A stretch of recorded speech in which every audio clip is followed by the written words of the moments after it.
ತುಮಕೂರು ನಗರದ ದೇವರಾಯ ಪಟ್ಟಣದಲ್ಲಿರುವ ಶ್ರೀ ಶಾರದಾ ಟ್ರಸ್ಟ್ ವೃದ್ಧಾಶ್ರಮದಲ್ಲಿ ಕರ್ನಾಟಕ ರಾಜ್ಯ ಉಪಮುಖ್ಯಮಂತ್ರಿಗಳು, ಕಂದಾಯ ಸಚಿವರು, ತುಮಕೂರು ಜಿಲ್ಲಾ ಉಸ್ತುವಾರಿ ಸಚಿವರಾದ ಡಾ ಜಿ ಪರಮೇಶ್ವರ್ ಅವರ 75ನೇ ವರ್ಷದ ಹುಟ್ಟುಹಬ್ಬವನ್ನು ವಯೋವೃದ್ಧರಿಂದೆಗೆ ಕೇಕ್ ಕತ್ತರಿಸಿ ಸಿಹಿ ಹಂಚಿ ಅವರೊಟ್ಟಿಗೆ ಊಟವನ್ನ ಮಾಡುವುದರ ಮೂಲಕ ಪರಮೇಶ್ವರ್ ಅಭಿಮಾನಿ ಬಳಗದವರು ವಿಶೇಷವಾಗಿ ಆಚರಿಸಿದರು.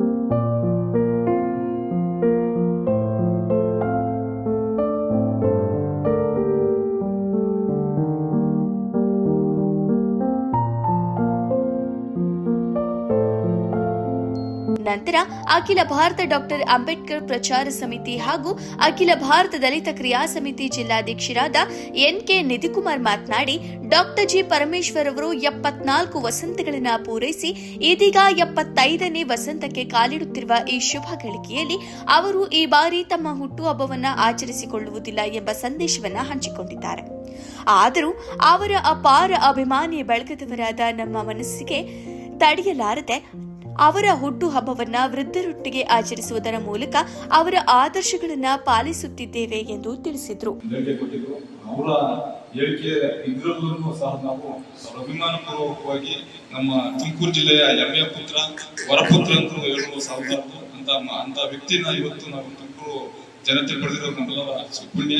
ಅಂತ ನಾಯಕ ಇವತ್ತು ನಮ್ಮ ರಾಜ್ಯದ ಮುಖ್ಯಮಂತ್ರಿ ಆಗಿದ್ದಾರೆ. ಮುಂದಿನ ದಿನಗಳಲ್ಲಿ ಒಳ್ಳೆ ಅವರ ಉನ್ನತ ಸ್ಥಾನಮಾನಕ್ಕೆ ಸಿಗಲಿಂದ ಆಶಿಸುತ್ತಾ ಏನು ನಮ್ಮ ಹಿರಿಯ ಏನು ಶಾರದಾ ಟ್ರಸ್ಟ್ ಏನು ನಮ್ಮ ಹಿರಿಯವರೆಲ್ಲ ಏನು ಇಲ್ಲಿದ್ದರೋ ಹಿರಿಯರ ಆಶೀರ್ವಾದ ನಮ್ಮ ಡಾಕ್ಟರ್ ಜಿ ಪರಮೇಶ್ವರ್ ಸಾಹೇಬರಿಗೆ ಅವರ ಆಶೀರ್ವಾದನೂ ಸಹ ಎಲ್ಲರಿಗೂ ಬೇಕಾಗುತ್ತೆ.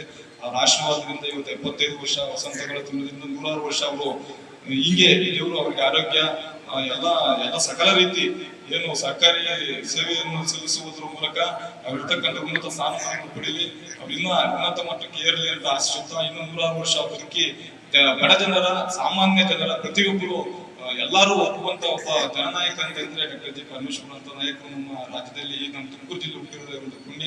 ಅಂತ ನಾಯಕರು ಜಯಂತಿ ಮಾಡೋದು ನಮ್ಮೆಲ್ಲರ ಸೌಭಾಗ್ಯ. ಏನು ಸವ್ಯಸಾಚಿ ಡಾಕ್ಟರ್ ಜಿ ಪರಮೇಶ್ವರ್ ಸಾಹೇಬ್ರವರ ಇವತ್ತೇನು ಹುಟ್ಟುಹಬ್ಬನ ನಾವೆಲ್ಲ ಸೇರಿ ಆಚರಣೆ ಮಾಡುವ ಮೂಲಕ ಏನು ಬಾಬಾ ಸಾಹೇಬ್ ಅಂಬೇಡ್ಕರ್ ಅವರ ತತ್ವ ಸಿದ್ಧಾಂತದಲ್ಲಿ ಬುದ್ಧರ ಅನ್ಯಾಯ 75ನೇ ವಸಂತವನ್ನ ನಮ್ಮ ಬಳಗ ಅಭಿಮಾನಿ ಬಳಗ ಇದೆ. ಅಭಿಮಾನಿ ಬಳಗ ಅಂದ್ರೆ ಅದನ್ನು ನಾವು ಎಷ್ಟು ಅವ್ರಿಗೆ ಶ್ಲಾಘನೆ ಮಾಡೋದು ಕೂಡ ತೀರಲು ಎಲ್ಲ ಕೆಲಸ ಕಾರ್ಯಗಳನ್ನು ಬದಿಗೊತ್ತಿ ನಮ್ಮ ಸಾಹೇಬರ ಒಂದು ಯಶಸ್ಸಿಗೋಸ್ಕರವಾಗಿ ಅವರ ಆರೋಗ್ಯಕ್ಕಾಗಿ ಅವರು ಇನ್ನೂ ಹೆಚ್ಚು ಕಾಲ ನಮ್ಮನ್ನು ಇದ್ದು ಎಲ್ಲ ಸೇವೆಯ ದಲಿತರ ಸೇವೆಯನ್ನ, ಬಡವರ ಸೇವೆಯನ್ನ, ಶಿಕ್ಷಣ ಮಾರ್ಗದಲ್ಲಿ ಇನ್ನೂ ಹೆಚ್ಚಿನ ಮಾರ್ಗದಲ್ಲಿ ಅವರು ಮಾಡಲಿ, ಅವರಿಗೆ ಆ ಶಕ್ತಿಯನ್ನು ಸಿದ್ಧಾರ್ಥ ಕರುಣಿಸಲಿ ಅಂತ ಹೇಳಿ ನಾವೆಲ್ಲರೂ ಕೂಡ ಪ್ರಾರ್ಥಿಸ್ತೀವಿ. ಈ ಹುಟ್ಟುಹಬ್ಬವನ್ನು ಇಲ್ಲಿ ಈ ಶಾರದಾಂಬ ಟ್ರಸ್ಟ್ ಅಲ್ಲಿ, ಇದು ಬಹಳ ದೊಡ್ಡ ಟ್ರಸ್ಟ್, ಇದು 2-3 ಕಡೆ ವೃದ್ಧಾಶ್ರಮ ಇದೆ, ಅನಾಥಾಲಯ ಇದೆ, ಎಲ್ಲವನ್ನೂ ಕೂಡ ನಡೆಸ್ಕೊಂಡು ಹೋಗ್ತಿರ್ತಕ್ಕಂಥ ತಾಯಿ ಶಾರದಮ್ಮನವರು ಅವರಿಗೆ ಶಕ್ತಿ ಯಶೋಧ ಮೇಡಮ್ ಅವರು ಕೂಡ ಇಲ್ಲಿ ಇರ್ಬೇಕಾಗಿತ್ತು. ಇವತ್ತು ಅನಿವಾರ್ಯ ಕಾರಣದಿಂದ ಅವರಿಲ್ಲ. ನಮ್ಗೆಲ್ಲ ಇವತ್ತು ಆಶ್ರಯ ಕೊಟ್ಟಿದ್ದಾರೆ. ಹುಟ್ಟುಹಬ್ಬವನ್ನ ಯಶಸ್ಸಿನಿಂದ ಮಾಡಿಕೊಡೋದಕ್ಕೆ ನಮ್ಗೆಲ್ಲ ಅನುಮತಿ ಕೊಟ್ಟು ನಮ್ಮ ಎಲ್ಲ ಬಳಗಕ್ಕೆ ಅವರು ಸಹಕಾರ ಕೊಟ್ಟಿದ್ದಾರೆ. ಅವರು ಕೂಡ ನಾವು ದಿವಸದಲ್ಲಿ ಶ್ಲಾಘಿಸ್ತೇವೆ, ಸ್ಮರಿಸ್ತೇವೆ. ಇನ್ನೂ ಹೆಚ್ಚಿನ ಶಕ್ತಿಯನ್ನು ನಮ್ಮ ಸಾಹೇಬರಿಗೆ, ಡಾಕ್ಟರ್ ಜಿ ಪರಮೇಶ್ವರ್ ಸಾಹೇಬರಿಗೆ, ಅವರಿಗೆ ಸವ್ಯಸಾಚಿ ಅಂತ ಇದೆ. ಆ ಸವ್ಯಸಾಚಿ ಇನ್ನೂ ಸವ್ಯಸಾಚಿ ಅಂದ್ರೆ ಅದಕ್ಕೆ ಸದಾ ನಿರಂತರ ನಿತ್ಯ ಅಂತ. ಅದರಿಂದ ಅವರು ಇನ್ನೂ ಹೆಚ್ಚಿನ ಶಕ್ತಿಯನ್ನು ತಾಯಿ ಕೊಡ್ಲಿ. ಆಶೀರ್ವಾದಕ್ಕೋಸ್ಕರ ಈ ಹುಟ್ಟುಹಬ್ಬ ಸರಳತೆಯಾಗಿ ಅರ್ಥಪೂರ್ವಕವಾಗಿ ಈ ಹುಟ್ಟುಹಬ್ಬವನ್ನು ಈ ದಿನ ಶಾರದಾಂಬ ಟ್ರಸ್ಟ್ ನಲ್ಲಿ ಆಚರಿಸ್ತಾ ಇದ್ದೀವಿ. ಇದು ಯಾವುದೇ ವಿಜೃಂಭಣೆ ಇಲ್ಲ, ಇದಕ್ಕೆ ಯಾವುದೇ ರಾಜಕೀಯ ಸ್ವರೂಪ ಇಲ್ಲ. ನಮ್ಮೆಲ್ಲರ ಅಭಿಮಾನ, ನಮ್ಮೆಲ್ಲರ ಯಾಕೆಂದ್ರೆ ಅವರು ತುಮಕೂರಿನಲ್ಲಿರುವಂತ ಕೊಡುಗೆ ಅಪಾರ. ನಾವಾಗ್ಲಿ, ನಮ್ಮ ಮಕ್ಕಳಾಗ್ಲಿ ಎಲ್ಲ ಅವರ ವಿದ್ಯಾಸಂಸ್ಥೆಯಲ್ಲಿ ಓದಿ ಮುಂದೆ ಬಂದಿರೋದು ಅಂತ. ಇಂದು ಏನು ಈ ಶಾರದಾಂಬ ವೃದ್ಧಾಶ್ರಮದಲ್ಲಿ ಸರಳವಾಗಿ, ಸಾಂಕೇತಿಕವಾಗಿ ಏನು ಡಾಕ್ಟರ್ ಜಿ ಪರಮೇಶ್ವರ್ ಅಭಿಮಾನಿ ಎಲ್ಲಾ ಸಮಿತಿಯ ಬಳಗದಿಂದ ಆಚರಿಸ್ತಾ ಇದ್ದೇವೆ. ಅವರಿಗೆ ಶುಭ ಆಗಲಿ. ಇನ್ನು 100 ವರ್ಷಗಳ ಕಾಲ ಅವರು ಈ ಜಿಲ್ಲೆಯ, ರಾಜ್ಯದ ಸೇವೆ ಮಾಡೋಕ್ಕೆ ಅವಕಾಶ ಕೊಡಲಿ ಭಗವಂತ ಅಂತ ಹೇಳಿ ಆ ಭಗವಂತನಲ್ಲಿ ಪ್ರಾರ್ಥಿಸ್ತಾ ಅವರು 100 ವಸಂತಗಳನ್ನು ಇನ್ನ ದಾಟಿ ಅವರು